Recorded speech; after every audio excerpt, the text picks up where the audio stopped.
Hello, my name is Peter Parfitt. Welcome to the new Brit workshop.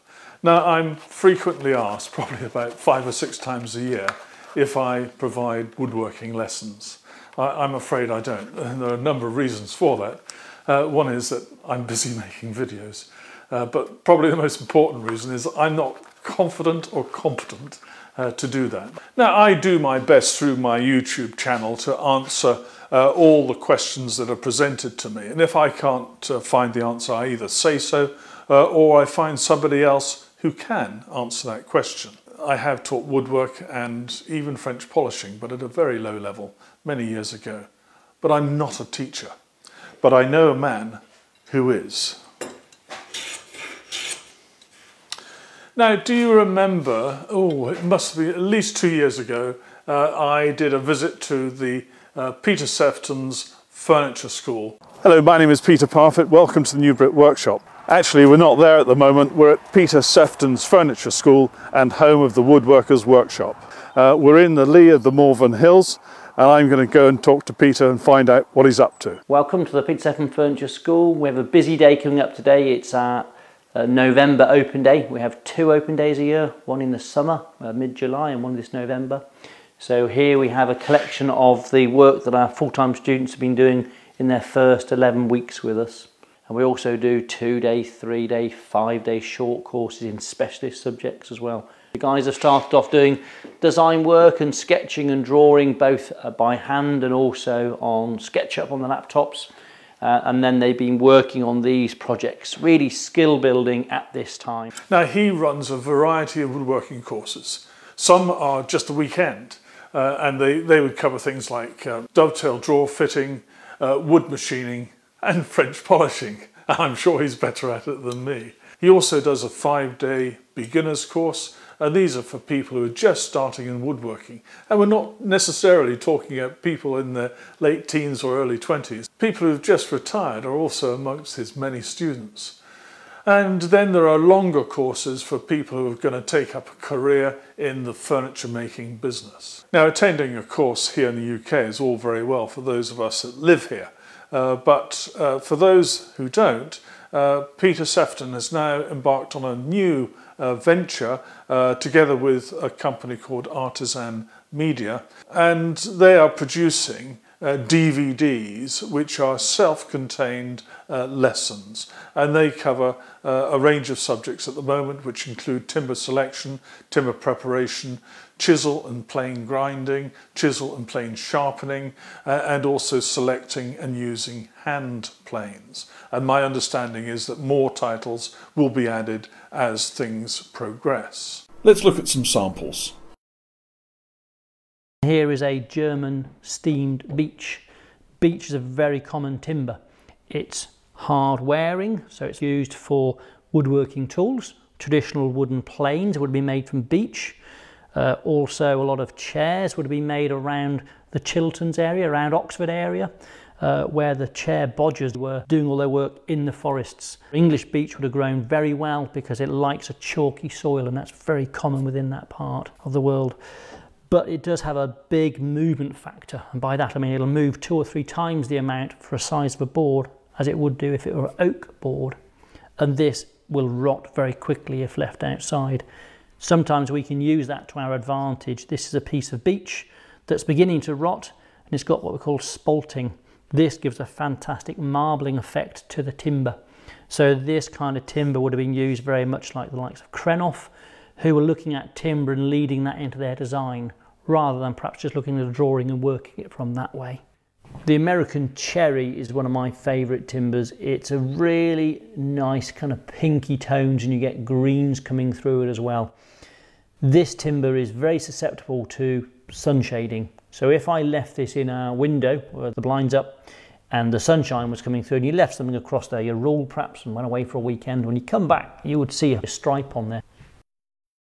American walnut is a lovely, rich, dark, purpley brown colour. This board here is a flat sawn board, so the annual rings are very flat or tangential board, and from that you get this fantastic cathedral style grain.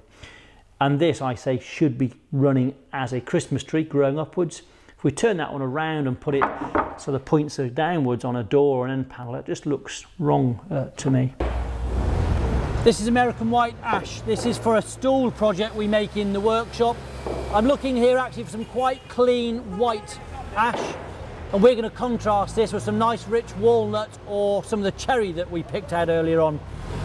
So having a look through these, I don't want this brown in this time.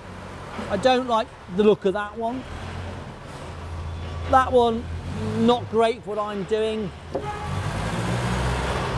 That one I think would be beautiful for, again, a box side. I think this grain running, this is up through the centre of the board, would be great, but not for me for what I'm looking for today.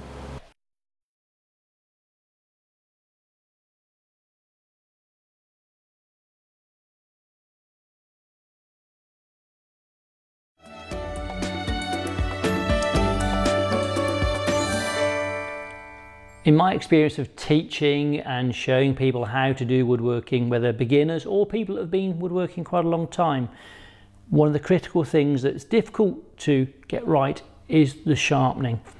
In this video, I'm going to be showing you the different methods that we use, the different materials and how we're going to put those together. I'll be looking at the oil stones, traditional oil stones, either manufactured or man-made, either flat or whether they're made into slip stones. The diamond stones that we have, the plate or the mesh system, and slips that we might be using as well, and maintenance of those. Japanese water stones that are quick cutting but dip quite quickly. How we're going to keep this flat face, and whether we're going to use the ruler trick for cleaning the back of your plane blades just at the tip where it matters. Scary sharpening, how to lay it, how to maintain it, and the issues that you can have with that. And also strops, whether they're hard strops, which are thick leather, or thin loose strops. They work differently with different kinds of chisels or the levels you go to. If you can guide and get really good at doing freehand sharpening, that's going to be great. But for most people, it's trickier than it perhaps at first looks. I have no problem with myself or my students using honing guides. These are quite a reasonable price and they will do most of the standard work that we do. And also these Veritas are a little bit more complex, as are the Lee Nielsen, but you can get some really good consistent results. And consistent sharpening, I think, is really what we're looking for. If we can get consistent and take a small amount of steel off, we get great results with the tools and not just grind all the steel away, which we don't want to be doing. Looking at the steels that you buy in the chisels or the planes and the angles that you need is important, and that's key and goes alongside the materials and the choices you make when you're buying or using these chisels.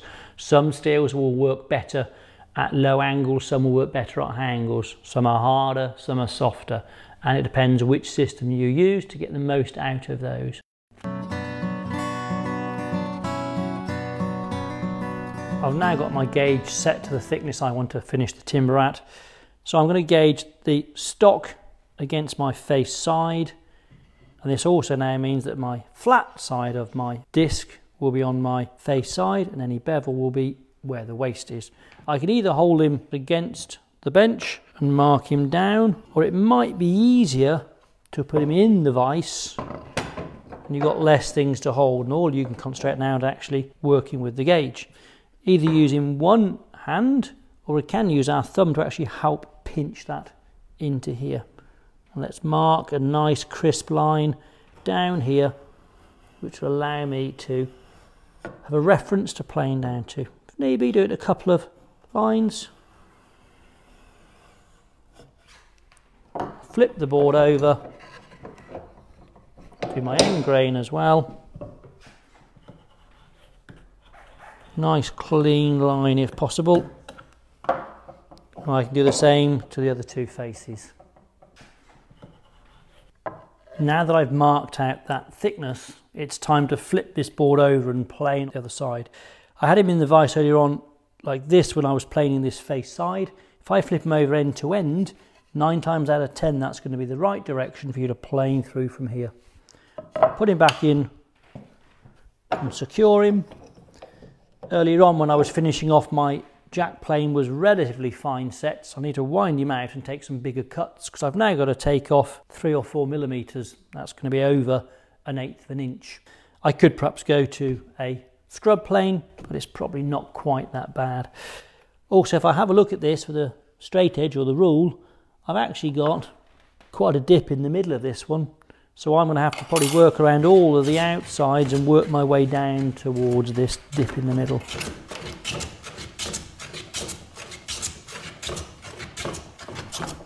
Well, I'm sorry if I've disappointed anyone who thought that they might be able to visit the new Brit workshop and get some woodworking lessons.